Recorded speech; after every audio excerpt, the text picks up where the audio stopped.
So welcome everyone, and thank you so much for joining today's Rest of World's virtual event. I'm Kin Ling. I'm a reporter for Rest of World, and I'm based in Taipei.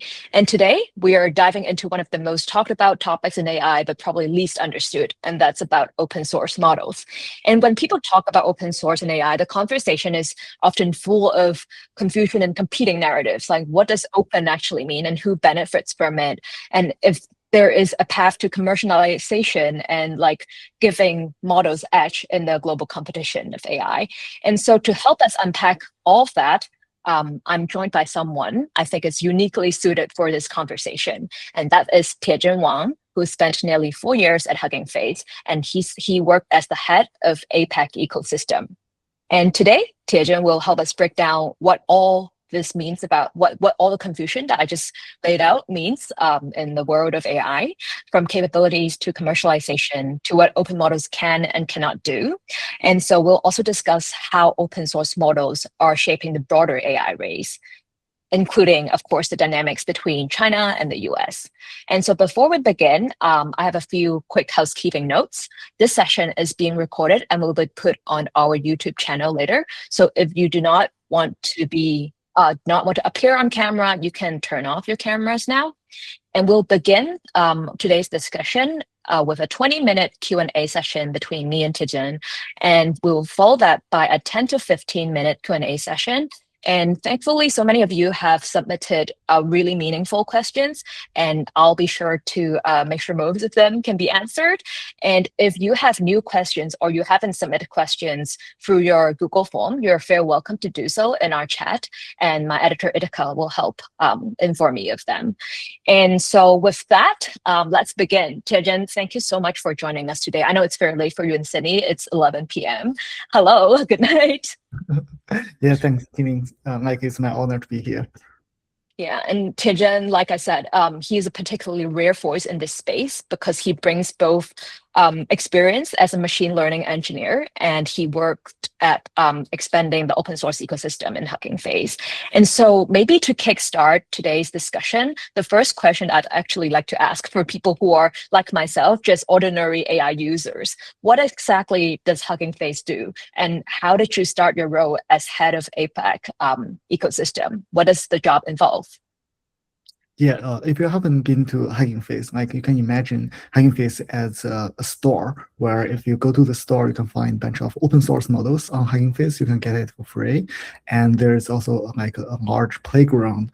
If you do not have GPU card, you can go to the playground, find a model you want, and just try it out with your input and see what the SOTA model is doing, and if it's something you want or not. And there's a huge discussion panel where you can have direct discussion with the paper author, with the researchers of that model. So it's a fascinating ecosystem where you will meet a lot of people and you can have all kinds of collaborations. A lot of researchers are starting to put Hugging Face profile on their resume to get a job.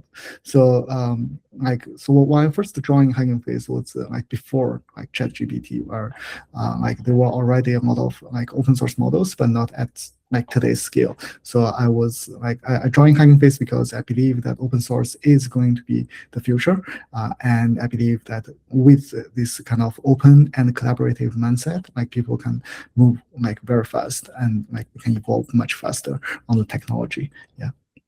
All right. And what did your role of being head of APAC ecosystem, involve? What did you used to do in your day-to-day work? Yeah, so my work was a bit hard when I first joined because when ChatGPT coming out, everyone was saying, oh, Hugging Face has 100,000 models on Hugging Face and they're all died, because at the time, all the models on Hugging Face was NLP models, natural language processing models. So when ChatGPT came out, people find out that they do not need so many models. They just need one model, which is ChatGPT, and it works. So my role at the time was trying to convince people, especially the head of research team, research labs, that open source is still beneficial, and you can have a mode with open source, and you can have all kinds of benefits, etc. And it was like really hard. I remember back then was only like 01, Kun, and very few players like joining the game. And like our role is kind of like supporting them, make sure everyone who gets who release open source models gets the best support from the community, etc. And we do a lot of like open source integrations to make sure that their models can be used by developers very easily. But everything changed after DeepSeek release, and now like we do not need to like outreach to the labs, and they're coming to us. But like our role is still the same: make sure everyone open sourcing the model gets supported. I think it's really interesting that you walked us through a little bit of history of open source, because I think so many people have only learned about open source as a term since DeepSeek, like you said. So can we take a step back and can we compare, what open source models are and how do they compare to closed source models, just for general audience? Yeah. There's one key concept about open and close. Like not your weight, not your model. So for example, you can use ChatGPT, you can use Anthropic like very happily, but one day if the model gets upgraded, like your favorite model might not be available anymore.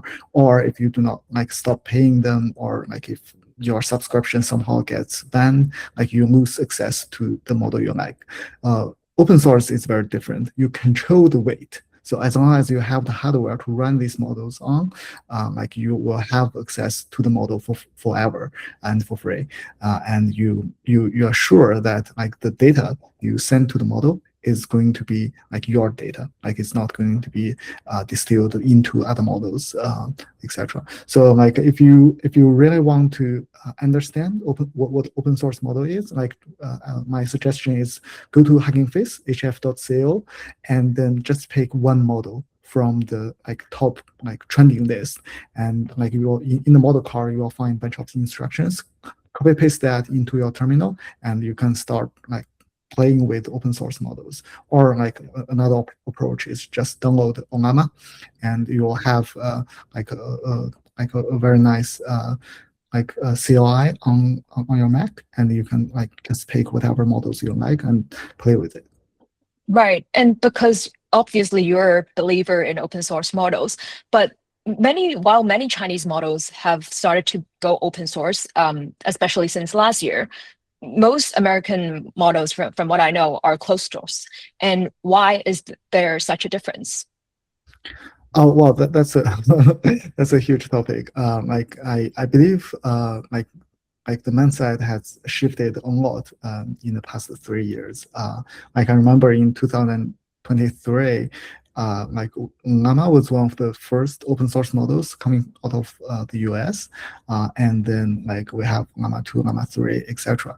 But in the meantime, like a team called Kun from Alibaba is also releasing models, and they have very like they had a model release and covering all sizes of the models, and gradually people find it's very easy to fine-tune Kun because of all the tutorials online, because like all the like latest model from Kun is performing really well, and researchers are like kind of adopting Kun as like one of the research models. Like if you look at the papers nowadays, like most of them are just like using Kun as the base model. So like there are a lot of like changes, and like I'm not sure like how like what actually blocks US from open sourcing models. I still believe there are like quite a lot of players. Like for example, Google had JMA, which is a really great on-device run like open source models, and there are like a few other labs as well. It's just that like the big models, like for example, the model larger than 1 terabytes of like number of weights that exceeds like sorry another way, like very large open source models are coming from China now. Yeah. And I think one discussion in public space is that whether or not open source models actually help an AI lab monetize.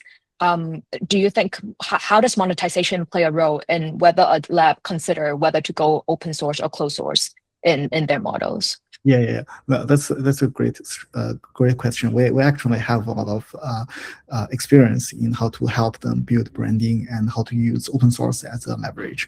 So it's very obvious that if you open source your model, especially with like Apache license, like all kinds of permissive license, it's kind of hard for you to make money directly, but you can still make money. Like for example, like Kimi was like releasing the model like for free, but their API and their subscription is still like in huge demand because they have the best like infra support. Like imagine that once a model is released open source, like people have to spend a lot of engineering hours trying to run this model, like not just like run it on your local computer, but like run it efficiently on cloud. And like on day zero, it's like most certainly that the research lab has the best API, like and make sure that the API actually like works the best. So there's a time frame where the research lab has advantage, like when serving the models. That's one way they can make money. And another way is like for example, like Kimi could be releasing the fine-tuned model, like the chat model, but the base model they can keep it like by themselves and sell the model to others. Like we have seen, like Cursor is using Kimi's base model to do RL fine-tune, and they have like a good collaboration there. Another way, like if we want to think why would a research lab with open source model, is that you build up the branding. And by this branding, you can have a bunch of researchers who want to like work for your lab. Like imagine that you have a bunch of money, you start a new lab, and why would the researcher want to like work for you? Right? Like it's very hard for you to acquire the top talent. But if you have a good open source models, everyone know that you did great work and they want to join you. And not just to join you, they want to be part of your work. They want to list their name on the technical paper you published. And that's kind of like an honor for the research. Like if a researcher know that their name will be on paper, like they will work like 24 hours a day, I would say, just to make sure that like he's delivering a great work. Yeah. Oh, what you're saying here is that if models open source, it is also good for the companies that develop the model to attract talents and attract better researchers because they want their names on these models. And I think this also points to a very interesting area in this discussion today, because we've talked about open source model being a benchmark or an area we look into when comparing AI models in China and US. And can you help us to understand how should open source be viewed as a benchmark in the so-called China-US AI competition? Yeah, like I know a lot of people were talking about like the AI race computation, etc. But like I'm not like a very computation guy. I would think like at least in the open source world, it's like we still hold a collaborative mindset. Like we are like collaborating with each other. Like for example, a lot of like open source release from the Chinese lab actually is actually helping the US labs. Like for example, the GRPO, which is RL like training algorithm from DeepSeek, is actually becoming the norm, the default setting for a lot of like US research lab, and helping them to run reinforcement learning. And a lot of like Chinese released weights, open source weights, is also like running on US hardware. So like it's like helping each other, not like really competing with like zero-sum game, like trying to find a winner or not. Like we can be both winner if we are growing the pie together. I mean, while you're not a competition guy, I feel like Chinese and US AI labs are in some sort of competition, especially when like OpenAI and Anthropic, like they have actually recently, I think in the past half a year, like they have respectively made accusations against like Chinese AI labs about distillations. And also like White House said that Chinese AI labs are doing distillation as an act of industrial theft. And so from that perspective, how are open source models actually related to the distillation discussion or accusation? Do you think this will challenge AI, Chinese AI labs, if this accusation, continues to grow or deepen? That's a very interesting because like I was like just before this meeting, I was like reading some Twitter threads or X threads.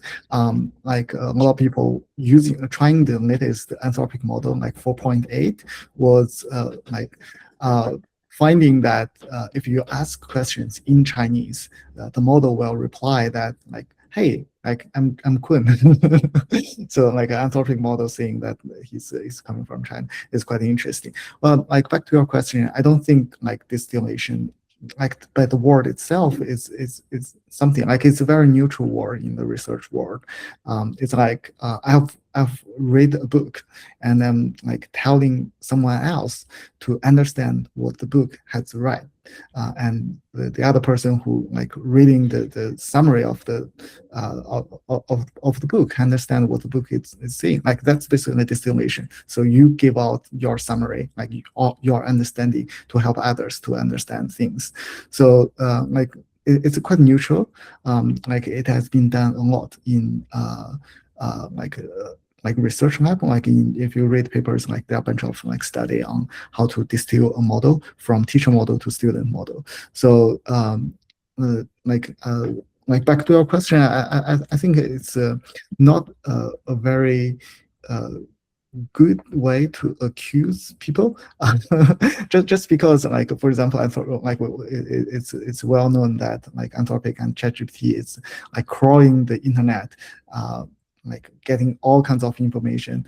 And there's even a project called Project Panama from Anthropic trying to deconstructively scan books. Like they buy books, they slice them off and like feed the pages into scanner and then recycle the pages. Like basically they can use the book, but like no others can do. So like it's kind of very interesting to see that people who do not like really like generating the knowledge itself is trying to stop others to reuse this kind of knowledge. Like yeah, like I like put it in a simple way. I believe that all AI generated content should have zero copyright. Otherwise, like people who have compute can abuse and generating all kinds of combinations and get like copyright for everything. So like I don't think like a distillation by itself is anything wrong. And like I believe like people in the US are distilling each other as well. Like we have seen Elon Musk accusing like ChatGPT like distilling. Oh, the other way around. Sorry. Yeah. Yeah. And having that said, like while you believe that this world will, open source is the way to go, like there have been recent Chinese models that are actually pulling back from open source releases. They're becoming closed source. And why is that? And what are the possible considerations of these closed source models release? Yeah.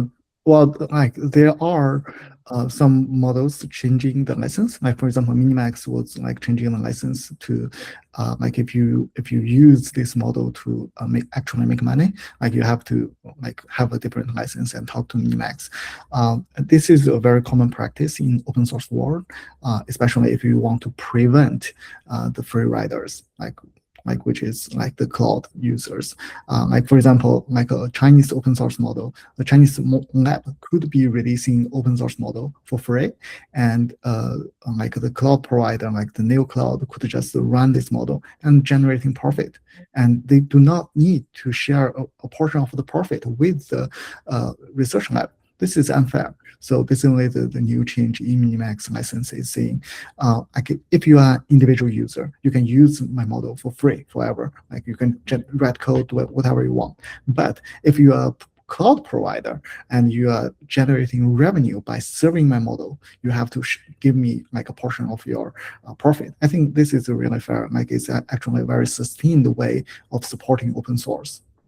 All right. And are you concerned that more Chinese AI companies will try to go closed source because of, trying to monetize from their products?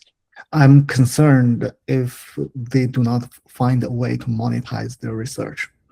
Like I think that's the real risk. If they can have money and they can keep open source, that's great, and that's great for both China and the US because we'll Right. have open source models. And of course, on that, I would really want to know your view on, if monetization is the biggest challenge for Chinese AI labs right now, and what they're doing about it to change that. I think the capital market is coming to help. If you look at the Zhifu stock price, it's like 10x growth already. So this will definitely help a lot for them to acquire more compute, to acquire more talents, and acquire more data and generating better models. So does that mean if they are able to gather investment, you believe they will be able to sustain their approach of going open source? They will be on table for a longer time, and they can figure out their strategy. Got it. That's a perfect lead to our Q&A session, which will begin now. So our audience, if you have not submitted a question or you have a new question to ask following what you heard from Tiezhen, please feel free to ask your question in the chat box. And for now, I will first ask some questions from our submission form.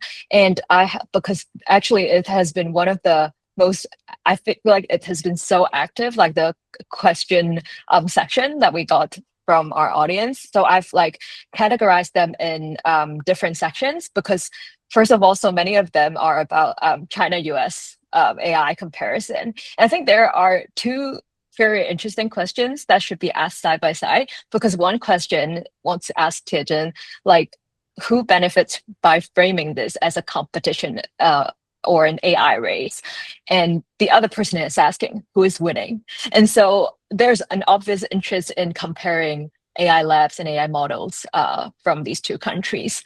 Tiezhen, what's your take on that? Yeah, like I said before, I'm not a really competition person, and I believe that it's by open source, it's mutual beneficial, and we can grow the pie together. Let me put it the other way, who's not who's winning the game, but who's winning the game of contributing most to the human race, who is contributing better model architecture. For example, let me put it, very recent example, DeepSeek, for example, is releasing a new version called DeepSeek Wave, was releasing a new version called DeepSeek Wave 4 a couple months, a couple of weeks ago, how time flies.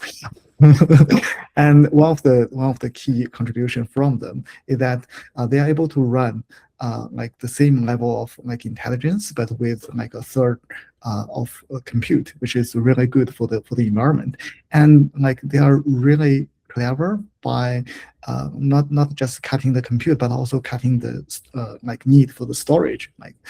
They only need 1/10 of the cache, which is the way to reduce computation if the prompt has already been calculated. I feel if we compare, if we put everyone's attention on this kind of architectural innovation, it's good, because everyone in the AI field is talking about scaling law. If we have more compute, if we have more data, we have a better model, and that's not really sustainable, I would say, because the total energy on the earth is limited. We should be competing on how do we get our end goal in a more efficient way? How can we use less compute and get the best result? So putting that way, I would say the Chinese lab is clearly leading. Right. And because, there's another question on US-China competition, which is about, whether more open source AI models really mean that it will help that country or help those AI labs to gain a competitive advantage in the AI ecosystem. What is your answer to that? Yeah, open source model by itself is a contribution to the whole human race. If we think that having access to model is a basic human right, then open source model is invaluable. But if we talk about the industry policy, adopting open source is actually a great industry policy to boost the number of researchers in the country and boost the collaborative mindset in the industry, so that everyone can be like stepping on top of each other and sharing a lot of like mindset and know-how. And this is a great way to like grow the number of like engineers and researchers in this field. I think like China has been doing a lot of these. Like it's probably something that US can learn from. Right. But having an open source model doesn't mean that the model is more advanced than the other. It just means that more people can use it. So, does it mean that this is only like one way to look at, so-called when we compare China and US capabilities in the AI race? Yeah, well, like having open source model, it means like more people can use it. It also means that like open source model by itself can be building up like a whole supply chain. I feel like the nowadays supply chain is very interesting. Like although we are having trade war and we are having like a bunch of other stuff, geopolitical tension, but we are effectively having a global supply chain for like on top of open source models. So Chinese lab is building open source models, and they're releasing the model for free or with a license. And the model is run on the US data center by a US company called like Fairworks Together, like all kinds of that company is like all kinds of new cloud is actually selling tokens, and the only token that they can sell are open source tokens because they do not have access to the private weight of like Anthropic and ChatGPT models. So they can only sell like Chinese open source model weight generated tokens. And if you just look at where the chips are coming from, it's from Korea, it's from Taiwan. So it's a very, very interesting like multi country like supply chain that is giving us what we're having now. All right. I'm so glad you brought up the topic of tokens, because there's one question from our audience on how Chinese models will better market to US users with their low per token and per hour prices. So it's about users. Yeah. Oh, well, I will say it's like a marketing strategy. Like say if they have released a model and the model is not like good, like just saying my model is cheap, like it's not enough. Like the model has to be good in the first place. It's usable. It needs to be usable, and also it needs to be open source and runnable on US hardware and US like neo cloud, so that the neo cloud can generate very cheap tokens by running the model. So like I won't say it's really like a marketing strategy. It's more like a product strategy. Okay. And do we have an audience is concerned if he can have access to any data on open source adoption versus open AI, like globally? Is there such data? Well, I don't think we have such data. Like the data is scattered like around all places. Like for example, we do not know how many users are using ChatGPT models. Like they are not like releasing the numbers. But we do have a bunch of open source model downloads count and open source like likes count, which is a proxy of like if you want to study this matter. That actually brings up another topic, which is transparency. So with open source, you have all the transparency from like the moment the model is released to where the model is like used, and how many people have downloaded the model, how many people have built on top of the model, like for example, fine-tuning the model and like contributing back to the community. So like it's only possible with open source. Okay. We have one question from Carl in our audience.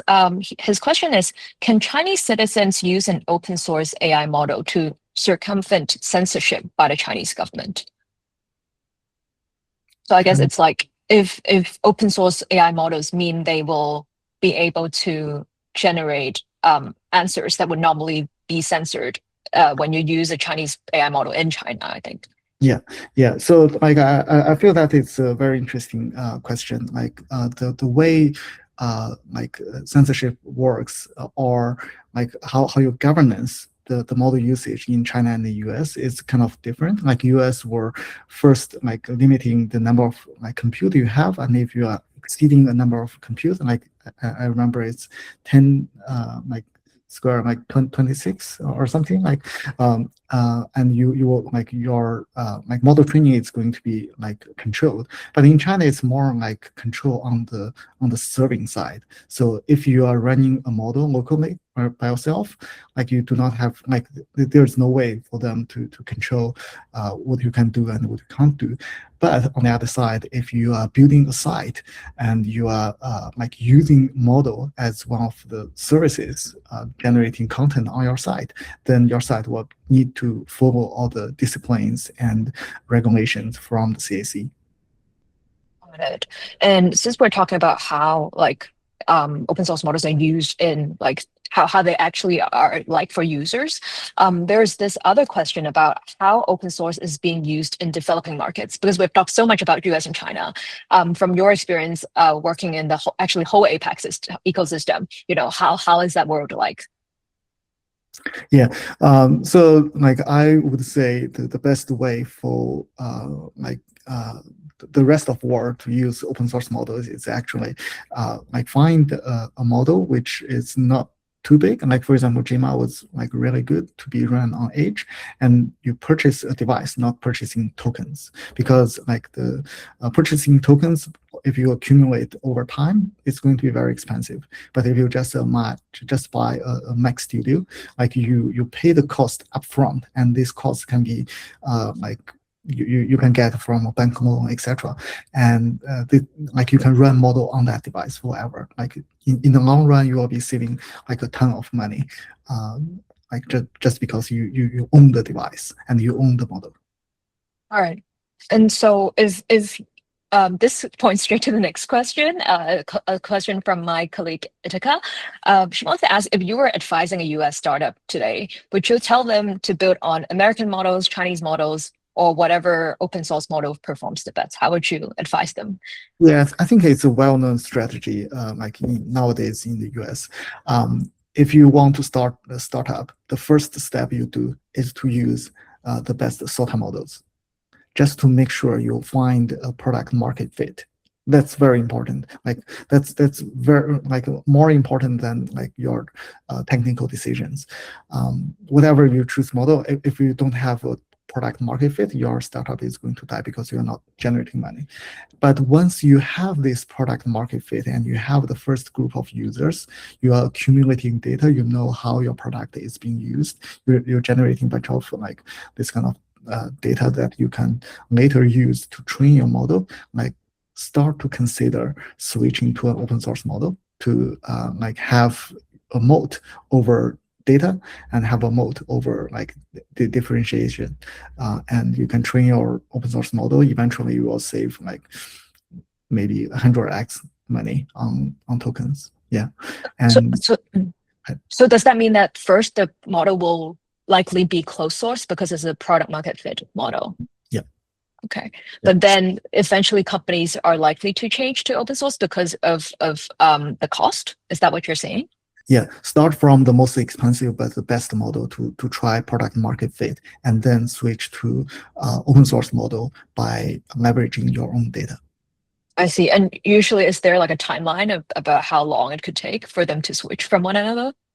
Well, I believe there was like it depends on how much money you earn, of course. But what I see is the trend is the reinforcement learning of open source model. The cost of reinforcement learning open source model is getting down. So like the time is like getting down to like you do not need to earn a ton of money before you can start training your open source models. I see. And we have the last question from the audience. A lot of people ask questions about your insights on AI development, AI landscape in China. And I know that you've just came back from a trip in China. And so are there some new observations that you've seen from this trip about Chinese AI development? Yeah, I had a very interesting trip, like talking to a few like top like research lab and also like companies like generating tokens. I do feel that like the whole China market is is quickly maturing.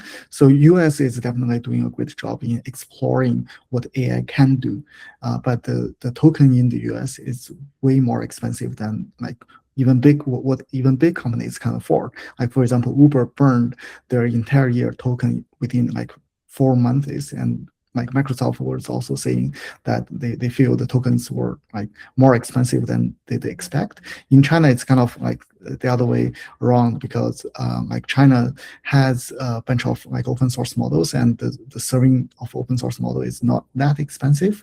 And as soon as the Chinese open source model is crossing a usable point, then the usage will grow exponentially. And what I've seen is that nearly all Chinese internet companies are start doing the token maxing. So basically giving their employees unlimited tokens just to see what they can do.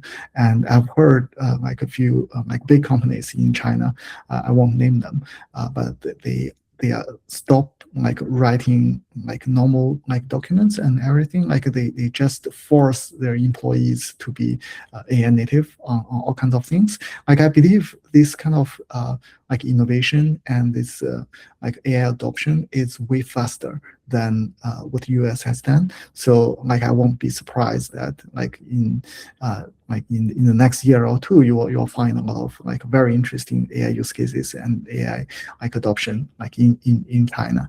Like they are it's a bit late compared to the US, because the Chinese open source model was not ready. But because the open source model is much affordable, so the growth is much faster than the US, I believe.